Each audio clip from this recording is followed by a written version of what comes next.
We finally saw the premiere of Power Rangers Cosmic Fury, which we have been waiting for a long time, and now it's time to give our review. We are going to start by giving a review without spoilers for all those who have not seen the season, and we hope to be quite discreet so as not to reveal anything important. For now, due to the leaks, we already know some details such as the appearance of the Dark Ranger, the appearance of the new Orange Ranger, and the transformation of Ollie to a villain. These are details that we could see all over the internet, including in the official trailers and also analyzing all the photos that were published. As many already know, Power Rangers Cosmic Fury premiered on September the 29th on the Netflix platform, and it is going to be the last season of this stage of the franchise. Because of this, we all thought that the franchise was going to put all their effort and energy into this last season. Even though we can say it was a spectacular season, it really wasn't that impressive for the last season. That's not to say that it wasn't impressive, but rather that we all had high expectations due to it being the closing of the 30 years history of the Power Rangers. If Cosmic Fury didn't have that pressure on top of it, then we could say it's a worthy season to close the Dino Fury series and its 3 seasons, but to be the closing of an entire run for 30 years, I think it falls a bit short. I don't want you to think it's a bad season. I even think I can give it a 9 out of 10, basically almost perfect.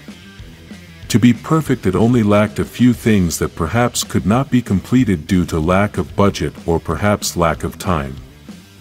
The important thing is that it really has been one of the best seasons I've seen in the entire history of Power Rangers, and it deserves to be among the top 5 seasons of the entire franchise. Let's start with the positives, and then we can talk about some possible flaws without giving spoilers. The first positive I can give is that they have delivered what they promised, basically those things that the producer said the series would have actually happen. One of these things was the elimination of the obligatory dumb comedy, and even though they eliminated this, they did not completely eliminate all the comedy. This seems very important to me, as the comedy we saw had a good balance, it wasn't forced and it came at appropriate times. Comedy is still a part of Power Rangers. The only thing that was really bothering fans was that it was over the top, silly, and forced comedy. This didn't happen in Cosmic Fury, as we had plenty of comedy, but it was never over the top, silly, or forced. Another thing they delivered on is that they had said that Cosmic Fury was going to have the same energy from the beginning to the end of the series, and that's exactly what we had. Obviously, this doesn't mean that we were always seeing fights, battles, and explosions. What it means is that in each episode the problems were getting bigger and bigger. The Rangers had more problems in each episode, and they had to find a way to solve each situation almost in record time. This also includes that they fulfilled what they had said about all the episodes being connected, and it was not going to be the same as the format we had seen all our lives. In every episode of Power Rangers there was a process that was repeated throughout, and it was basically a pattern that we were all familiar with.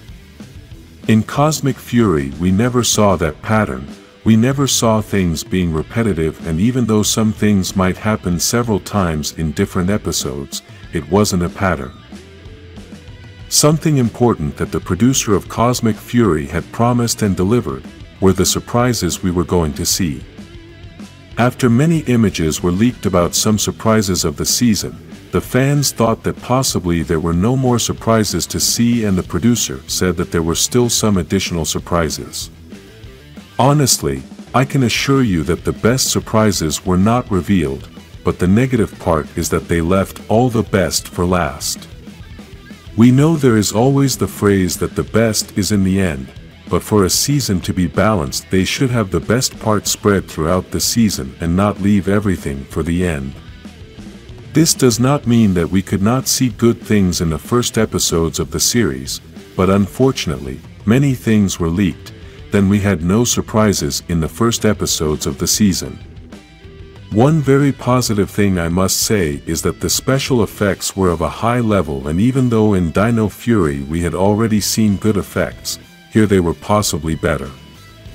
I also liked that in different episodes they changed the intro as the series progressed, and this caused me to watch the intro all the time to see the new changes.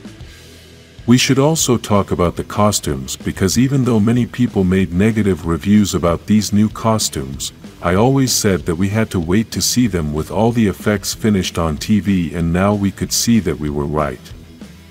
These costumes looked spectacular throughout, and I think they could be part of the list of the best costumes of the franchise. Even though we always thought the helmets looked the same as Dino Fury's, I never really felt they had the same helmets. I really always thought they were new helmets. We should also talk about the weapons, as they were one of the best things the season had, and they managed to create spectacular moments with them. Each ranger had the opportunity to show the power of his weapon, and this would have been spectacular to have seen in Dino Fury. Another positive detail is that the transition from Dino Fury to Cosmic Fury was quite smooth, and this made us feel like we were truly watching the third season of this series. One of the most important things we can say is that each ranger had quite a lot of protagonism. I could even say that the other additional characters also had a lot of participation, and this gives a good balance to any series.